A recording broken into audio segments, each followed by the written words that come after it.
প্রতিষ্ঠা এডুকেশন থেকে আমি সুগন্ধা আজকে জেনারেল সায়েন্সের একটা খুবই ইম্পর্টেন্ট টপিক রেচন নিয়ে কথা বলবো। তাহলে শুরু করা যাক।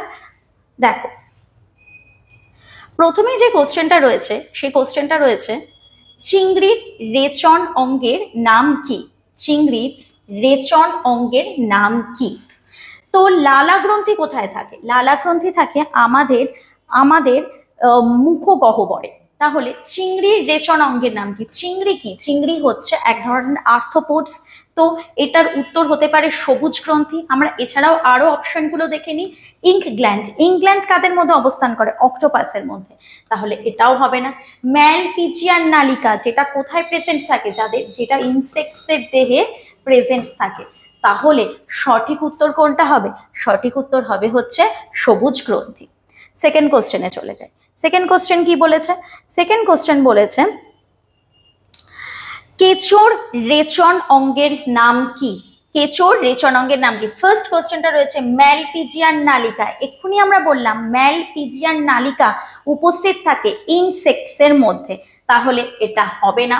2 নম্বর হচ্ছে নেফ্রিডিয়াম। হ্যাঁ, এটা হতে পারে। ম্যালপিজিয়ান কণিকা এটা কোথায় প্রেজেন্ট থাকে? এটা মানুষের শরীরে বৃক্কের মধ্যে প্রেজেন্ট থাকে। এটা কোথায় প্রেজেন্ট থাকে? বৃক্কের মধ্যে। বৃক্কের কোথায় প্রেজেন্ট থাকে? এই যে বাউম্যানস ক্যাপসুলের মধ্যে যে গ্লোমেরুলাস থাকে, এই দুটোকে একসাথে বলা হয় ম্যালপিজিয়ান কণিকা। আর সংকোচী গহ্বর কাদের ক্ষেত্রে প্রেজেন্ট থাকে? যারা এককোষী প্রাণী, অ্যামিবা, এদের ক্ষেত্রে সংকোচী গহ্বর প্রেজেন্ট থাকে। তাহলে কেচোর রেচন অঙ্গটির নাম হবে হচ্ছে নেফ্রিডিয়াম। এখানে দেখো আমাদের আসন্ন হচ্ছে গ্রুপ সি এবং গ্রুপ ডি এর পরীক্ষা। তো এখানে প্রতিষ্ঠা এডুকেশনের পক্ষ থেকে প্রত্যেকটা টপিকের ওপর আলাদা আলাদাভাবে স্টাডি ম্যাটেরিয়ালস দেওয়া হচ্ছে। কি কি কভার করছে? General knowledge, current affairs, arithmetic, English এবং রেগুলার মক টেস্টেরও কিন্তু সুবিধা রয়েছে। এবং এই সমস্ত সুযোগ সুবিধা আপনারা পেয়ে যাচ্ছেন অনলি 299 টাকায়। তো এবং তার জন্য বিশদে জানতে আপনাদের অবশ্যই নিচে দেওয়া নাম্বারে ফোন করতে হবে। আচ্ছা, তো কেচোর রেচন অঙ্গটির নাম কি? আমরা বললাম হচ্ছে নেফ্রিডিয়াম। দেখো তারপরের কোশ্চেনটা কি বলেছে? তারপরের কোশ্চেনটা বলেছে হচ্ছে আরশোলা ফড়িং। তাহলে আরশোলা ফড়িং কি? আরশোলা ফড়িং হচ্ছে এক ধরনের ইনসেক্টস। তাহলে আমরা এক্ষুনি বলেছিলাম যে ইনসেক্টসের রেচন অঙ্গের নাম কি? ইনসেক্টসের রেচন অঙ্গের নাম হচ্ছে ম্যালপিজিয়ান নালিকা। তো দেখে নিই এর মধ্যে কোথাও ম্যালপিজিয়ান নালিকা রয়েছে। হ্যাঁ, ম্যালপিজিয়ান নালিকা রয়েছে। তাহলে আরশোলা এবং ফড়িং যেখানেই দেখবো কোনো ইনসেক্টস ব্যতিক্রম ছাড়া, সেই ইনসেক্টসের রেচন অঙ্গের নাম কি হবে? ইনসেক্টসের রেচন অঙ্গের নাম হবে হচ্ছে ম্যালপিজিয়ান নালিকা। ঠিক আছে, তাহলে দেখে নি সঠিক উত্তরটা কি? সঠিক উত্তর হচ্ছে ম্যালপিজিয়ান নালিকা। পরের কোশ্চেনটা দেখি। পরের কোশ্চেনে কি বলা আছে? পরের কোশ্চেনে বলা আছে কোন উদ্ভিজ্জ পদার্থটি চর্ম শিল্পে ব্যবহৃত হয়? এখানে যে তোমরা দেখতে পাচ্ছ রজন, মিউসিলেজ, তরুক্ষীর, ট্যানিন, এগুলো সবই হচ্ছে উদ্ভিজ্জ পদার্থ। কিন্তু কোনটা চর্মশিল্প বা লেদার ইন্ডাস্ট্রিতে ব্যবহার করা হয়, সেটার সঠিক উত্তরটা কি হবে? সঠিক উত্তরটা হবে হচ্ছে তরুক্ষীর। সঠিক উত্তর হবে হচ্ছে তরুক্ষীর। দেখে নি ঠিক আছে কিনা। আচ্ছা, তারপরের কোশ্চেনে চলে যায়। তারপরের কোশ্চেনটা কি বলেছে দেখো ভালো করে, যে মূত্রের যে হলদে বর্ণ সেটি কিসের কারণে উপস্থিত হয়? মূত্রের হলুদ বর্ণ কি কারণে থাকে? দেখো, প্রথম আছে পিত্ত, যেটা হবে না। সেকেন্ড রয়েছে লসিকা, লসিকাও হবে না। থার্ড রয়েছে কোলেস্টেরল, না এটাও হবে না। 4 নম্বর কি রয়েছে? ইউরোক্রোম। এই ইউরোক্রোম কিন্তু কি হয়? হিমোগ্লোবিন ভেঙে তৈরি হয়। এবং এই ইউরোক্রোমের মধ্যে মূত্রের যে হলুদ কালার, সেই রঞ্জক পদার্থটি কিন্তু উপস্থিত থাকে। তাহলে সঠিক উত্তরটি কি হবে? সঠিক উত্তরটি হবে হচ্ছে ইউরোক্রোম।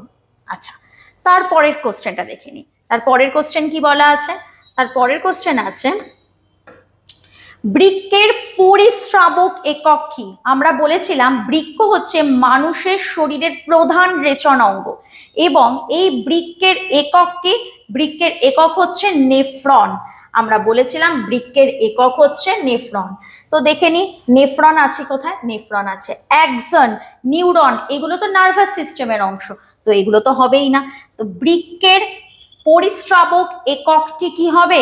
নেফ্রন। তাহলে সঠিক উত্তরটা আমরা দেখে নিই। সঠিক উত্তর হচ্ছে নেফ্রন। আচ্ছা, তারপর কি আছে? তারপর আছে মানব শরীরের কোন অঙ্গটি জল সাম্য বজায় রাখতে সাহায্য করে? আমাদের কিডনির মাধ্যমে কি হয়? ইউরিনটা রিলিজড হয়ে যায়। তাহলে কি হচ্ছে? আমাদের শরীরে জলসাম্য বজায় রাখে কোন অঙ্গটি? জলসাম্য বজায় রাখে হচ্ছে বৃক্ক। কারণ হৃৎপিণ্ডের মধ্যে তো প্রেশার, আমাদের যে ব্লাড প্রেশার সেটা নিয়ন্ত্রণ হয়, যকৃতের মাধ্যমে আমাদের ডাইজেস্টিভ সিস্টেম সেটা কাজ করে, এবং ফুসফুসের মাধ্যমে কি সিস্টেম কাজ করে? ফুসফুসের মাধ্যমে রেসপিরেটরি সিস্টেম, মানে আমরা যে শ্বাস নিই, ঠিক আছে, সেটা কিন্তু পরিচালনা করে কে? ফুসফুস। তাহলে সঠিক উত্তরটা কি হবে? সঠিক উত্তরটা হবে হচ্ছে বৃক্ক। আচ্ছা, তারপরের কোশ্চেনটা চলে যায়। এটা খুব ইম্পর্টেন্ট একটা কোশ্চেন। কোশ্চেনটা কি আছে দেখো ভালো করে। কোশ্চেনটা হচ্ছে ইউরিক অ্যাসিড। ইউরিক অ্যাসিড হচ্ছে প্রধান নাইট্রোজেন ঘটিত বজ্র পদার্থ, সেটা কার মধ্যে দেখতে পাওয়া যায়? আচ্ছা, নাইট্রোজেন ঘটিত যে বজ্র পদার্থ সেটা ক ধরনের হয়? সেটা হয় 3 ধরনের। একটা হয় ইউরিয়া, একটা হয় ইউরিক অ্যাসিড, আর একটা হয় অ্যামোনিয়া। ঠিক আছে, এবং তাহলে আমরা দেখি যে এই ইউরিয়া কাদের ক্ষেত্রে প্রেজেন্ট থাকে, ইউরিক অ্যাসিড কাদের ক্ষেত্রে প্রেজেন্ট থাকে, এবং অ্যামোনিয়া কাদের ক্ষেত্রে প্রেজেন্ট থাকে। দেখো, ইউরিয়া, ইউরিয়া হচ্ছে আমাদের রেচন পদার্থের নাম হচ্ছে urea. Uric acid, uric acid কাদের মধ্যে দেখতে পাওয়া যায়? যারা হচ্ছে এক্সট্রিম ড্রাই কন্ডিশনে থাকে, যারা হচ্ছে এক্সট্রিম ড্রাই কন্ডিশনে থাকে। কারা? পাখিদের ক্ষেত্রে দেখতে পাওয়া যায়। পাখিদের ক্ষেত্রে আমরা কি দেখি? তাদের নাইট্রোজেন ঘটিত বজ্র পদার্থের নাম হচ্ছে ইউরিক অ্যাসিড। তাহলে অ্যামোনিয়া কাদের ক্ষেত্রে দেখতে পাওয়া যায়? যারা কোথায় থাকে? যারা ওয়াটারে থাকে। তাহলে ওয়াটারে যে সমস্ত অ্যানিমালসরা থাকে তাদের নাইট্রোজেন ঘটিত বজ্র পদার্থ হচ্ছে অ্যামোনিয়া। এবং মনে রাখতে হবে অ্যামোনিয়া কিন্তু সব থেকে টক্সিক, এটা হচ্ছে মোস্ট টক্সিক। ঠিক আছে, এটা কিন্তু সব থেকে টক্সিক হয়। এই তাহলে মাছ, জলে যে সমস্ত প্রাণী থাকে তাদের ক্ষেত্রে কিন্তু নাইট্রোজেন ঘটিত বজ্র পদার্থ হয় অ্যামোনিয়া। তো আমাদের কি বলেছে? Uric acid. ইউরিক অ্যাসিড কার নাইট্রোজেন ঘটিত বজ্র পদার্থ? এক রয়েছে ব্যাং। দেখো, আমরা সবাই জানি ব্যাং হচ্ছে উভচর, মানে ব্যাং জলেও থাকে আবার স্থলেও থাকে। তাহলে ব্যাঙের যে এক্সক্রিটরি নাইট্রোজেন ঘটিত যে বজ্র পদার্থ সেটা কি হবে? সেটা হবে হচ্ছে ইউরিয়া। তাহলে এটা হবে না। পাখি কিন্তু ড্রাই কন্ডিশনে থাকে, এবং পাখির রেচন মানে পদার্থ নাইট্রোজেন ঘটিত যে বজ্র পদার্থ সেটা কি হবে? সেটা হবে হচ্ছে ইউরিক অ্যাসিড। এটা হতে পারে। আমরা তাও দুটো অপশন দেখে নিই। কি আছে দুটো অপশনে? মাছ, মাছের নাইট্রোজেন ঘটিত বজ্র পদার্থ কি হবে? অ্যামোনিয়া। কেন হবে? কারণ মাছ হচ্ছে জলে থাকে। আর আমরা বলেছিলাম অ্যামোনিয়া কার নাইট্রোজেন ঘটিত বজ্র পদার্থ হবে? যারা জলে থাকে। তাহলে মাছ হবে হচ্ছে, মাছের যে রেচন পদার্থ সেটা কি হবে? সেটা হবে হচ্ছে অ্যামোনিয়া। আর মানুষের রেচন পদার্থ কি হবে? মানুষের রেচন পদার্থ হবে হচ্ছে ইউরিয়া।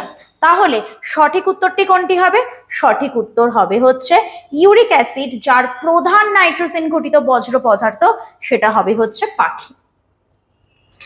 আবার চলে এসেছে আমাদের সামনেই হচ্ছে এসএসসির গ্রুপ সি এবং গ্রুপ ডি এর পরীক্ষা। তার জন্য প্রতিষ্ঠা এডুকেশনের পক্ষ থেকে খুব কম খরচায় এই স্টাডি ম্যাটেরিয়ালস গুলো প্রোভাইড করা হচ্ছে। কি কি থাকছে সেখানে? থাকছে general knowledge, current affairs, arithmetic, English এবং মক টেস্ট। এটা পাওয়া যাচ্ছে শুধুমাত্র 299 টাকায়। এবং এই ব্যাপারে আরো বেশি জানতে অবশ্যই নিচে দেওয়া নাম্বারে আপনাদের ফোন করতে হবে। আচ্ছা, পরের কোশ্চেনটা দেখো। পরের কোশ্চেনে কি বলা আছে? পরের কোশ্চেনটা আছে ফ্লেম কোষ। ফ্লেম কোষ কোন প্রাণীর দেহে দেখতে পাওয়া যায়? ফ্লেম কোষ হচ্ছে ফ্লেম কোষ হচ্ছে এক ধরনের এক্সক্রিটরি অর্গান। এই ফ্লেম কোষটা আমরা কোথায় দেখতে পাই? দেখো কি কি লেখা আছে। লেখা হচ্ছে অ্যামিবা। 2 নম্বর হচ্ছে ফিতাকৃমি।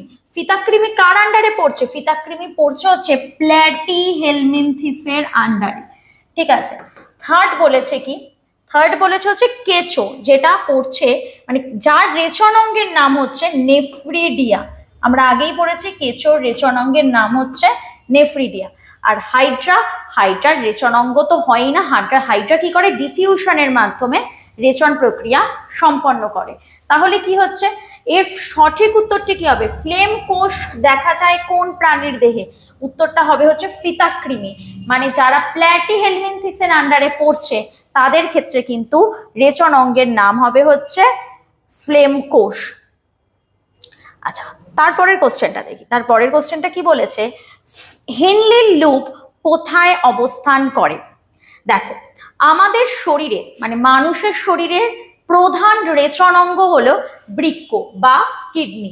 আমাদের শরীরের প্রধান রেচন অঙ্গ হচ্ছে বৃক্ক বা কিডনি। এই বৃক্ক গঠিত হয় নেফ্রন, মানে বৃক্কের একক হচ্ছে নেফ্রন। এই নেফ্রনটা কোথায় উপস্থিত থাকে? তোমরা সবাই দেখতে পাচ্ছ, এটা একটা বৃক্কের ছবি, ঠিক আছে? এই বৃক্কের যে বাইরের অংশটা সেটাকে আমরা বলছি কর্টেক্স।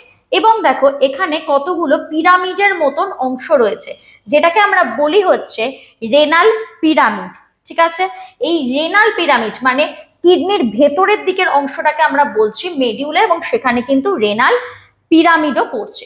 এই রেনাল পিরামিড গুলো একসাথে জুড়ে তৈরি করছে হচ্ছে ক্যালিক্স। এই ক্যালিক্স একসাথে জুড়ে তৈরি করছে রেনাল পেলভিস, এবং রেনাল পেলভিস একসাথে জুড়ে তৈরি করছে ইউরেটার, যার মাধ্যমে কি হয়? ইউরিন রিলিজড হয় আমাদের এনভায়রনমেন্টে। তাহলে কি হচ্ছে? এই যে নেফ্রনটা কোথায় থাকে? নেফ্রনটা থাকে হচ্ছে এই রকম জায়গায়। নেফ্রন থাকে হচ্ছে এই রকম জায়গায়, মানে খুব কম অংশ থাকে কর্টেক্সে, এবং নেফ্রনের যে একটা অন্যতম অংশ সেটা হচ্ছে হেনলির লুপ, সেটা কোথায় থাকে?